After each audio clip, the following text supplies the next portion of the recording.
आज हम लोग बात करने वाले हैं जितना भी सेंट्रल जेल है वहाँ से कछफाल के लिए पुरुष और महिला के लिए यहाँ पर वैकेंसी निकल कर आया हुआ है। टोटल वैकेंसी आपका 608, ठीक है। टोटल है आपका 608 वैकेंसी है, ठीक है। अलग अलग जिला के लिए अलग अलग यहाँ पे सीट रखा गया है, ठीक है। सब में अलग अलग है, पुरुषों के लिए अलग है, ठीक है, पुरुष के लिए अलग है और महिला के लिए भी अलग सीट यहाँ पे रखा गया है, ठीक है। तो अभी हम इस वीडियो में यही जानेंगे कि कौन सा महिला के लिए कौन सा जिले में कितना सीट है, पुरुषों के लिए कितना सीट है, ये सारा चीज़ अभी हम लोग यहाँ पे जानेंगे, ठीक है। कैसे आप यहाँ पे ऑनलाइन कीजिएगा कि ऑफलाइन किसको सबमिट कीजिएगा फॉर्म को, क्या क्या आपका डॉक्यूमेंट लगेगा, ये सारा चीज़ अभी हम लोग देखेंगे, ठीक है, इसी वीडियो में। और साथ ही साथ आपका इसमें ड्राफ्ट लगेगा कि नहीं लगेगा, ये भी सारा चीज़ हम लोग यहाँ पे देखेंगे। क्या क्या फॉर्म भरने के लिए क्या क्या आपको चाहिए, ये भी सारा चीज़ देखेंगे। फॉर्म कैसे अप्लाई कीजिएगा, ये भी सारा चीज़ अभी हम लोग इस वीडियो में जानेंगे, ठीक है। अगर आप इस वीडियो में नए हो तो चैनल को सब्सक्राइब कर लीजिए, क्योंकि यहाँ पे हर रोज़ एक नया वैकेंसी आपको देखने को मिलेगा, चाहे वो सरकारी हो या फिर गैर सरकारी, ठीक है। तो चलिए स्टार्ट करते हैं। तो यहाँ पे बोला जा रहा है झारखंड सरकार कारा निरीक्षणालय, ठीक है, गृह कारा एवं आपदा प्रबंधन विभाग, TA division building, HEC Dhurwa Ranchi, ठीक। वॉक इन इंटरव्यू, यहाँ पे इंटरव्यू के माध्यम से यहाँ पे आपका सिलेक्शन होने वाला है। देखिए यहाँ पे साफ साफ लिखा है वॉक इन इंटरव्यू, ठीक है। और यहाँ पे कौन सा कैंडिडेट यहाँ पे अप्लाई कर सकते हैं, देखिए यहाँ पे क्या है, भूतपूर्व सैनिक यानी कि एक्स सर्विसमैन अगर सैनिक हैं तो उनके लिए ये नोटिस है, ठीक है। क्योंकि यहाँ पे जो सर्विस करके जो रिटायर हो गए हैं और जो सैनिक रह चुके हैं उनके लिए ये वैकेंसी है, ठीक है। यानी कि जो यहाँ प्रेशर कैंडिडेट रहेंगे उनके लिए ये वैकेंसी नहीं है, ठीक है। यानी कि अगर आप पहले कहीं पर एक्स सर्विसमैन हो, भूतपूर्व सैनिक हो, तो भी यहाँ पे आप ऑनलाइन कर सकते हैं, ठीक है। तो चलिए देखते हैं यहाँ पर क्या क्या बोला जा रहा है, यानी कि कौन कौन से ज़िले में कितना पद है रिक्त, ठीक है। तो चलिए स्टार्ट करें। सबसे पहले हम लोग देखते हैं दुमका, ठीक है। सबसे पहले हम लोग देखते हैं दुमका के लिए, ठीक है। और यहाँ पे अगर हम लोग देखते हैं कि पुरुषों की संख्या अगर हम देखते हैं तो 135 यहाँ पे है और महिलाओं की संख्या है 12, ठीक है। यानी कि यहाँ दुमका से जो वैकेंसी निकल कर आया है वह पुरुषों के लिए है 135 और महिला के लिए है 12, ठीक है। नेक्स्ट है आपका केंद्रीय कारा घाघीडीह जमशेदपुर, ठीक है। देखिए यहाँ पर भी अलग अलग सीट है, महिलाओं के लिए है 5 सीट, ठीक है, और पुरुषों के लिए है 96, ठीक है। तो यहाँ पर देखिए केंद्रीय कारा घाघीडीह जमशेदपुर, यहाँ पे 50 है पुरुष के लिए, महिला के लिए 3 है। इस तरह से अलग अलग यहाँ पे सीट है, यहाँ पे बांटा हुआ है, ठीक है। इसका लिंक मैं डिस्क्रिप्शन में दे दूंगा, वहाँ से आप इसको आराम से डाउनलोड करके पढ़ सकते हैं, आराम से इसको देख सकते हैं, ठीक है। तो चलिए हम लोग आगे बढ़ते हैं। नेक्स्ट है आपका लोकनायक जयप्रकाश नारायण केंद्रीय कारा हजारीबाग, यानी कि हजारीबाग जेल से जो यहाँ पे वैकेंसी है वो है 241 पुरुषों के लिए, जो कि बहुत ज़्यादा है, और महिलाओं के लिए है 7 सीट, ठीक है। तो यहाँ पे जो पुरुषों का सीट रखा गया है यहाँ सबसे ज़्यादा है हजारीबाग में, ठीक है। यहाँ पे क्या है कि 241 सीट यहाँ पे रखा गया है, टोटल रखा गया है कितना 241, और महिलाओं के लिए 7 सीट यहाँ पे रखा गया है, ठीक है। तो ये बहुत अच्छी बात है कि हजारीबाग में सबसे ज़्यादा सीट है, ठीक है। नेक्स्ट हम लोग देखते हैं कि बिरसा मुंडा केंद्रीय कारा होटवार रांची, ठीक है। बिरसा मुंडा केंद्रीय कारा होटवार रांची 12/7/2024 को यहाँ पे इंटरव्यू होने वाला है, ठीक है। यहाँ पे जाके आप अपना डॉक्यूमेंट जो है वो लेके जाना है, ठीक है, और यहाँ पे आपको इंटरव्यू देना है, ठीक है। यहाँ पे टोटल पोस्ट अगर हम बात करते हैं तो यहाँ पे पुरुषों के लिए 97 और महिलाओं के लिए 13, ठीक है। नेक्स्ट हम लोग देखते हैं कि क्या है यहाँ पे है। नेक्स्ट है हम लोग का केंद्रीय कारा मेदिनीनगर पलामू, 19/7/2024 को इसका लास्ट डेट है। और यहाँ पे टोटल अगर पोस्ट की बात करते हैं तो 39 यहाँ पे पुरुषों के लिए है और 2 सीट है आपका महिलाओं के लिए, ठीक है। और अगर टोटल पोस्ट की हम लोग बात करते हैं तो टोटल पोस्ट यहाँ पे है 608 सीट, कितना है 608 सीट यहाँ पे टोटल पोस्ट यहाँ पे रखा गया है, ठीक है। अगर सभी जिलों के हम लोग जोड़ते हैं तो टोटल 608 सीट यहाँ पे हम लोग को देखने को मिलेगा, पुरुष और महिला दोनों के लिए, ठीक है। तो चलिए नेक्स्ट बढ़ते हैं, क्या बोला जा रहा है नेक्स्ट। देखिए यहाँ पे बोला जा रहा है कि भूतपूर्व सैनिकों को अनुबंध के आधार पर नियुक्ति हेतु कुल रिक्त पदों की संख्या है 647 है। यहाँ पे कितना बोला जा रहा है 647 पर नोटिस में बोला जा रहा है, ठीक है। और यह पद राज्य स्तरीय है, ठीक है। यह जो पद है ये कैसा है, राज्य स्तरीय है, ठीक है। और यहाँ पे क्या बोला जा रहा है, ये जो नियुक्ति है ये 1 वर्ष के लिए होगी, यानी कि 1 वर्ष के लिए आपको यहाँ पे रखा जाएगा, ठीक है। एवं क्या बोला जा रहा है कि 1 वर्ष के लिए यहाँ पे रखा जाएगा एवं आवश्यकता अनुसार, ठीक है, आवश्यकता अनुसार अनुबंध की अवधि को विस्तारित किया जाएगा एवं नियमित नियुक्ति होने पर अनुबंध पर रखे गए भूतपूर्व सैनिक की सेवा समाप्त कर दी जाएगी, ठीक है। यानी अभी आपको 1 वर्ष के लिए यहाँ पे रखा जाएगा, ठीक है।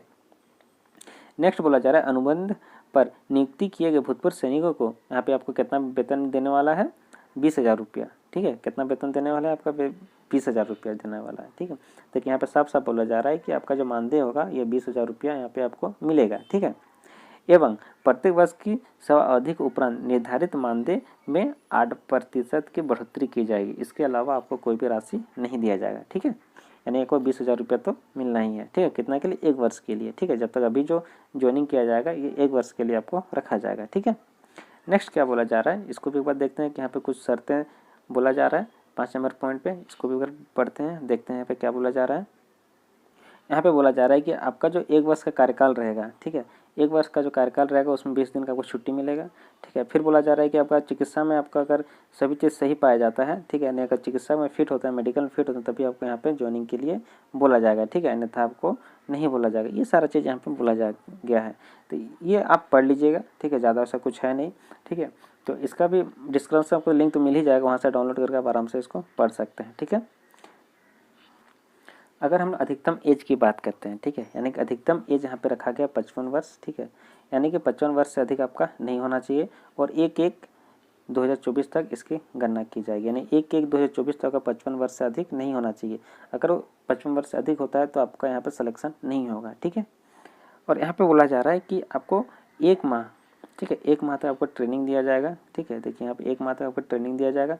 उसके बाद आपको आवश्यकता अनुसार आपका पोस्टिंग लिया जाएगा। ठीक है, यहाँ पे बोला जा रहा है कि अगर आप बिना बताए कहीं पे ड्यूटी से भाग जाते हैं तो ये क्या बोला जाएगा कि यहाँ से आप अपने कर्तव्य से भाग गए और आपको यहाँ पे उचित कार्रवाई किया जाएगा। यहाँ पे साफ साफ बोला जा रहा है। ठीक है, नेक्स्ट बोला जा रहा है कि जो भूतपूर्व सैनिक पूर्व से सैनिक अस्पताल में स्वास्थ्य संबंधी कार्य कर चुके हैं उन्हें उनके इच्छा अनुसार कारा अस्पताल में सेवा ली जा सकती है। साथ ही ड्राइवर, कंप्यूटर ऑपरेटर एवं अन्य तकनीक कौशल अथवा योग्य की जानकारी रखने वाले भूतपूर्व सैनिकों में नियुक्ति में प्राथमिकता दी जाएगी। अगर आपके पास ड्राइवरिंग करने का नॉलेज है, ठीक है, कंप्यूटर चलाने का नॉलेज है, या फिर आप भूतपूर्व सैनिक हो गए, किसी अस्पताल में आप काम कर चुके हैं, तो इसमें क्या होगा, आपको प्राथमिकता दी जाएगी। यहाँ पे साफ साफ बोला जा रहा है। ठीक है, यानी कि ये सब का नॉलेज है तो यहाँ पे प्राथमिकता दी जाएगी आपको। ठीक है, अब हम लोग बात करने के आवेदन करने के लिए कौन कौन से यहाँ पे आपको डॉक्यूमेंट लगने वाले हैं। ठीक है, तो यहाँ पे पहला बोला कि डिस्चार्ज कार्ड, यानी कि जहाँ पे आप पहले आप जॉब करते थे वहाँ से आपको डिस्चार्ज कार्ड मिला है तो उसको एक कॉपी यहाँ पे डालना है, यानी जेरोक्स कॉपी डालना है। दूसरा में बोला है पहचान पत्र, कोई भी आप एक पहचान पत्र डाल सकते हैं। शैक्षणिक योग्यता आपका जो भी हो यहाँ पे डाल सकते हैं, जेरोक्स कॉपी। ठीक है, जाति प्रमाण पत्र यहाँ पर डाल सकते हैं। फिर यहाँ पे 100 पता लिखित लिफाफा, ठीक है, जो 100 लिखित यानी अपने हाथ से लिखा हुआ एक लिफाफा डालना है। ठीक है, जिसमें आपको क्या है कि 45 रुपये का डाक टिकट यहाँ पे डालना पड़ेगा। ठीक है, नेक्स्ट है कि फोटो कारा में उपलब्ध कराए गए फॉर्म में चिपका, यानी कि एक आपको फॉर्म मिलेगा। ठीक है, वो फॉर्म भी अभी हम दिखाएंगे कैसा रहेगा, उसमें क्या फोटो चिपकाना है। ठीक है, और 200 अभी प्रमाणित पासपोर्ट साइज फ़ोटो, अभी प्रमाणित यानी कि 2 फोटो में आपको अपना सिग्नेचर करना है और 2 फोटो का भी यहाँ पे जरूरत लगेगा आपको। ठीक है, नेक्स्ट बोला जा रहा है कि पूर्ण रूप से भरे गए आवेदन पत्र को व्यक्तिगत रूप से वॉक इन इंटरव्यू के निर्धारित स्थान एवं तिथि पर हाथों हाथ प्राप्त किए जाएंगे। ठीक है, तथा स्वास्थ्य एवं शारीरिक जांच परीक्षण केंद्रीय कराधीक्षक एवं कारा निरीक्षणालय द्वारा प्रतिनियुक्त सदस्यों के समक्ष की जाएगी। ठीक है, यानी कि आपका जो यहाँ पे सबमिट किया हुआ डॉक्यूमेंट रहेगा ये आपको एक लिफाफे में भर के हाथों हाथ आपको यहाँ पे लेके जाना है। ठीक है, और आपका जो यहाँ पे शारीरिक जांच होगा वह इन सदस्यों के सामने ही होगा जो यहाँ पे अभी बोला गया है। ठीक है, नेक्स्ट बोला जा रहा है कि जब जांच होगा, ठीक है, जब आपको जांच में आपको सम्मिलित होना होगा तब उस समय आपको जितना भी मूल प्रमाण पत्र है जो आप जेरोक्स कॉपी सबमिट किए हैं वो सारा मूल प्रमाण पत्र आपको लेके जाना है। अगर आप अपना मूल प्रमाण पत्र नहीं लेके जाते हैं तो आपका जो आवेदन रहेगा उस पर विचार नहीं किया जा सकता है। ठीक है, यहाँ पे साफ साफ लिखा गया है। ठीक है, विचार नहीं किया जाएगा बोला जा रहा है। ठीक है, और यहाँ पे बोला जा रहा है अभ्यर्थी को किसी भी तरह का यात्रा का भत्ता नहीं दे होगा, यानी कि आने जाने का जो खर्चा रहेगा आपका वो यहाँ से आपको नहीं मिलने वाला है। ठीक है, और नेक्स्ट बोला जा रहा है कि यह जो विज्ञापन है, ठीक है, एवं यह जो घोषणा है, ठीक है, ये आपका www.jharkhand.gov.in पर आपको देखने को मिल जाएगा। ठीक है, यहाँ पे होम डिपार्टमेंट पर लिंक यहाँ पे मिलेगा, वहाँ पे आपको डाउनलोड करके ये आप यहाँ पे नोटिस आप देख सकते हैं। ठीक है, नेक्स्ट हम लोग देखते हैं कि इसको आवेदन कैसे करना है। ठीक है, तो देखिए आवेदन करने के लिए यहाँ पे एक फॉर्म आपको देखने को मिल जाएगा, ठीक है। इस फॉर्म आपको मेरा डिस्क्रिप्शन का लिंक में आपको मिल जाएगा, ठीक है। वहाँ से आप चाहे तो डाउनलोड कर सकते हैं, ठीक है, या फिर आप नेट में भी आराम से डाउनलोड कर सकते हैं, ठीक है। तो चलिए एक बार देखते हैं कि आवेदन कैसे करना है इसको, ठीक है। सबसे पहले यहाँ पे आपको देखिए साइड में आपको एक फ़ोटो लगेगा, ठीक है, पासपोर्ट साइज फ़ोटो लगेगा, ठीक है। यहाँ पे आवेदक का जो नाम रहेगा देवनागरी अक्षर में साफ साफ लिखना है, फिर रोमन अक्षर में लिखना है, ठीक है। फिर आपका क्या नेक्स्ट में बोला जाएगा, पिता का नाम लिखना है। फिर आपका जो शैक्षणिक योग्यता रहता है, ठीक है, जो भी आपका शैक्षणिक योग्यता है, क्या मैट्रिक, इंटर, ग्रेजुएशन, जो भी है यहाँ पे आपको लिखना है, ठीक है। नेक्स्ट है आपका 4 नंबर पॉइंट पे आपका कोई मोबाइल नंबर है उसको यहाँ पे डालना है, ठीक है। जो आपका अस्थायी पता है जैसे ग्राम होगा, पोस्ट ऑफिस हो गया, थाना हो गया, पिन कोड क्या है, राज्य क्या है, जिला क्या है, ये सारा चीज़ आपको यहाँ पे डालना है, जो कि बहुत ही आसान है, आप आराम से इसको डाल सकते हैं, ठीक है। और जो आपको पत्राचार का पता रहेगा, ठीक है, जो पत्राचार का जो आपको पता रहेगा उसको भी यहाँ पे लिखना है। इसमें भी वही बोला गया है कि यहाँ पे आपका कौन सा ग्राम है, पोस्ट ऑफिस क्या है, जिला क्या है, थाना क्या है, पिन कोड क्या है और राज्य क्या है, ये भी आराम से आप इसको भर सकते हैं, कोई बड़ी बात नहीं है। फिर नेक्स्ट है आपका 6 नंबर पॉइंट। 6 नंबर पॉइंट में बोला कि आपका जन्म तिथि क्या है, डेट ऑफ बर्थ क्या है, ठीक है। उसमें से आपका कौन सा दिन है उसके लिए अलग बॉक्स है, महीना के अलग बॉक्स है और साल के लिए अलग बॉक्स है, यहाँ पे अलग अलग बॉक्स यहाँ पे दिया हुआ है, ठीक है। नेक्स्ट है आप कौन सी जाति से आते हैं, SC ST OBC, जिस जाति से है यहाँ पे आपको लिखना है, ठीक है। नेक्स्ट है दिनांक आपका 1/1/2024 तक आपका कितना उम्र हो रहा है, ठीक है, वो चीज़ अपने डेट ऑफ बर्थ के अनुसार आप गणना करके यहाँ पे आप इसको मेंशन कर दीजिएगा, क्योंकि यहाँ पे आपको बोला गया है कि मेंशन करना है, ठीक है। और नेक्स्ट है कि आपका क्या बोला गया, देखिए सेवा नियुक्त के समय सेना में किस रैंक पर कार्य करते हैं, यानी आपका रैंक क्या रहा होगा, ठीक है। जिस समय आप जॉब कर रहे थे सेना में उस समय आपका रैंक क्या रहा होगा, वो यहाँ पे रैंक यहाँ पे मांगा गया है, ठीक है। और यहाँ पे बोला गया है कि देखिए नेक्स्ट बोला जाएगा सेना में सेवानिवृत्त की तिथि एवं यूनिट जहाँ से सेवा नियुक्त हुए थे, आपका डेट लिखना है कहाँ से आप और कौन सा यूनिट से आप जॉब कर रहे थे, ठीक है। 11 नंबर पॉइंट पे बोला जा रहा है कि जिला सैनिक कार्यालय का नाम एवं पंजीयन संख्या जो कि आपके पास होगा वो यहाँ पे मेंशन कर देना है, ठीक है।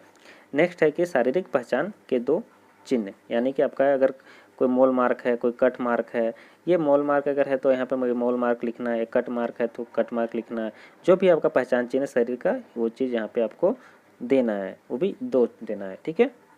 नेक्स्ट बोला जा रहा है कि यदि आपके पास कंप्यूटर जानने की योग्यता है, जीप चलाना आप जानते हैं, अगर आपके पास लाइसेंस है तो, ठीक है, या अगर कोई तकनीकी योग्यता आपके पास है, अनुभव जैसे कि है dresser, lab technician, motor mechanic आदि, यानी किसी भी प्रकार का कोई आपका नॉलेज है तो यहाँ पे आप इसको मेंशन कर सकते हैं, ठीक है। वो भी एक नहीं, अगर 2 3 जो भी है आपका 3 यहाँ पे दिखाएगा, 3 आप अपना क्वालिफिकेशन यहाँ पे मेंशन कर सकते हैं अगर आपके पास है तो, ठीक है। नेक्स्ट है डिस्चार्ज स्लिप के अनुसार आवेदक का चरित्र एवं स्वास्थ्य, यानी कि जब आप डिस्चार्ज हुए थे, यानी कि जॉब से जब आप रिटायर किए थे तब आपका क्या है कि आवेदक का जो चरित्र है वो कैसा था, गुड था, बैड था, अच्छा था, खराब था, जो भी था वो यहाँ पे मेंशन करना है। और उस समय आप जो स्वस्थ आपका कैसा था, अच्छा था कि बुरा था, या कि आप स्वस्थ थे कि अस्वस्थ थे, वो भी यहाँ पे मेंशन करना है, देखिए यहाँ पे बोला जा रहा है, ठीक है। नेक्स्ट बोला जा रहा है सबसे लास्ट नंबर पॉइंट पे क्या बोला जा रहा है कि यहाँ पे देखिए जितने भी आप प्रमाण पत्र लगाएं जैसे कि डिस्चार्ज कार्ड, पहचान पत्र, शैक्षणिक योग्यता, अतिरिक्त योग्यता प्रमाण पत्र, जाति प्रमाण पत्र, 2 अतिरिक्त अभिप्रमाणित पासपोर्ट साइज फोटो, टिकट लगा हुआ लिफाफा इत्यादि, यानी कि देखिए यहाँ पे जो है उसको आप यहाँ पे मेंशन कर देना है। जैसे कि अगर आप चाहे तो सबसे पहले यहाँ पे लिख सकते हैं कि डिस्चार्ज कार्ड के जो है, फिर शैक्षणिक योग्यता है, ठीक क्या है वो देना है यहाँ पे, ठीक है, यानी जितना आप डॉक्यूमेंट सबमिट किए उसका आप सारा यहाँ पे मेंशन कर देना है, ठीक है। और सबसे लास्ट में यहाँ पे बोला जा रहा है कि आपका स्थान लिखना है, दिनांक लिखना है और आपका आवेदक का यहाँ पे सिग्नेचर, जो भी कैंडिडेट है उसका यहाँ पे सिग्नेचर कर देना है, ठीक है। और नेक्स्ट है आपका घोषणा पत्र, ये घोषणा पत्र पढ़ लेना है, ठीक है, उसके बाद दिनांक के साथ यहाँ पे आवेदक का हस्ताक्षर फिर से मांगा गया है, ठीक है।